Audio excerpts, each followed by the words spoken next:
e atravessando uma rua sem carros. E de repente, você sente uma opressão, né? Você fica ali sendo oprimido por uma alta intensidade das respostas fisiológicas. O teu coração começa a acelerar. Te dá uma sudorese nas mãos, no corpo. As suas mãos começam a formigar. A sua respiração fica ofegante. Há um aumento da tua pressão sanguínea. E quando a gente vê situações como essa, é um exemplo muito aceito de ansiedade.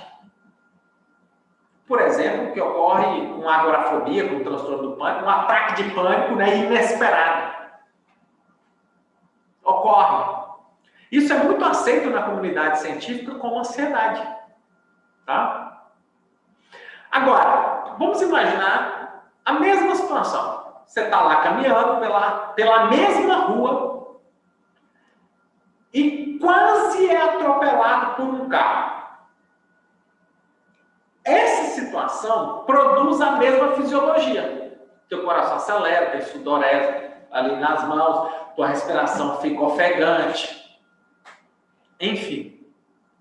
Mas isso não é o que a gente nomeia de ansiedade.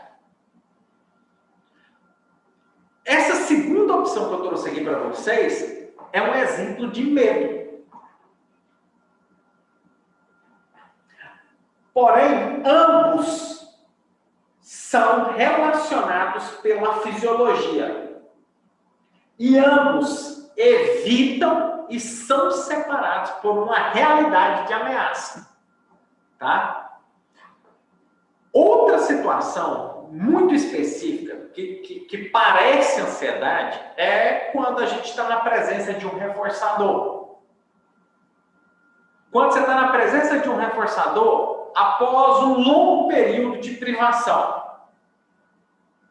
Quando você está por um período de privação, 1 dia sem beber água, 2 dias sem beber água, quando você está diante desse reforçador, tu pode ter essas reações, teu coração acelerado, tu dá sudorese, ter sudorese, você fica com uma respiração ofegante, até mesmo engasgar na hora de estar bebendo a água. Você pode sentir isso. Você pode sentir isso quando você está diante de substâncias viciantes, quando você tem um tempo, né,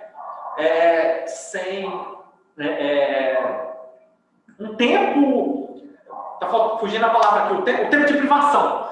Quando você tem um tempo de privação daquele reforçador, quando você está diante dele, você pode sentir essas mesmas respostas fisiológicas. Quando você tem um tempo que está sem fumar, né? Que na maioria das vezes é um reforçador ali para você. Quando está um tempo distante de algumas drogas, de bebidas, né? Alguns psicólogos falam assim, nossa, né? Já eliciou respondentes aqui, quando está diante. Você está privado de sexo. Quando você está diante do sexo, você tem essas respostas fisiológicas. A água, as substâncias viciantes, o sexo, tudo isso produz quase a mesma resposta fisiológica. Mas isso não é um exemplo de ansiedade ou de medo. É um forte exemplo de um desejo. Ou seja, não tem nem a incerteza, nem a esquiva. Né? Ou seja, não tem nem a incerteza, nem a esquiva, nem a fuga da situação. Mas você sente essas respostas fisiológicas. Por isso, o que eu quero deixar claro aqui para vocês, por isso, a fisiologia não pode ser, não deve ser a essência da ansiedade. Porque a fisiologia, essas respostas fisiológicas, elas fazem parte de muitos tipos de esquiva. Tá? Por exemplo, de eventos ameaçadores conhecidos, de eventos ameaçadores desconhecidos. de muitos tipos de perseguições, né? Quando se está privado, por exemplo, para o sexo, droga, quando você está perseguindo ali, né? A droga, o sexo,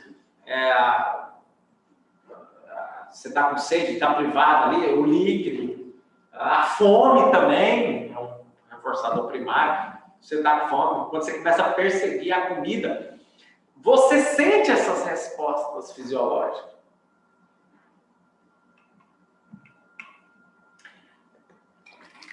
Eventos perigosos podem evocar a fisiologia do medo, mas não necessariamente uma esquiva, tá? Pode também evocar a fisiologia do medo com pouca incerteza daquilo. Isso acontece em esporte de contato, né? Paraquedismo. Evoca a fisiologia do medo, mas você não se esquiva. Tem pouquíssimas incertezas, mas você vai fazendo. Você sente as respostas fisiológicas. Eu lembro quando eu era metido a jogador de futebol, que quando eu ia jogar as finais do campeonato na minha cidade, ali do futsal, né? Inclusive até ganhei algumas, mas quando eu fui jogar aquelas finais, a gente sentia aquelas respostas fisiológicas, tá? Sentia aquelas respostas, dava até tremor nas pernas, tremor nas mãos, o coração acelerava, você tinha redução do fluxo de oxigênio, era uma pressão sanguínea ali no início ali daquele primeiro pontapé. Mas a gente não pode afirmar que essas respostas fisiológicas são exclusivas da ansiedade. Elas podem ser evocadas, como em situações de esporte, né? Mas não necessariamente a gente se esquiva, não necessariamente a gente tem, inclusive, pouca incerteza diante daquela situação ali. Agora, eu quero trazer para vocês o seguinte aqui. Eventos neutros que são condicionados a evocar a fisiologia do medo e também a evitação daquela situação, o que ocorre em fobias, às vezes não produzem nenhuma resposta. Nenhuma resposta. Alguns eventos, eles são evitados, né? Ou até mesmo se busca escapar. Ou seja, as respostas de evasão, evadir-se, né? O comportamento de evadir-se ali, ou de fugir, eles são reforçados, mas não produzem a fisiologia do medo, nem estão associados a perigo. Um exemplo simples disso que eu estou trazendo aqui para vocês é o despertador. Você tenta escapar dele, na hora que ele toca, teu coração acelera ali, né? Você está ali na cama, dormindo, o despertador acelera, seu coração...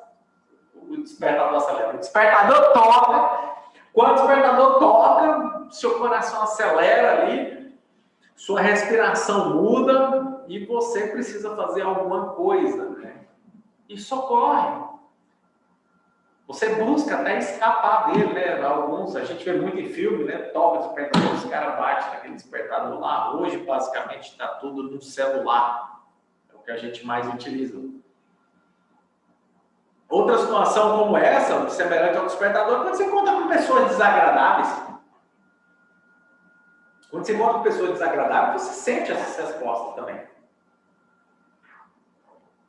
Então,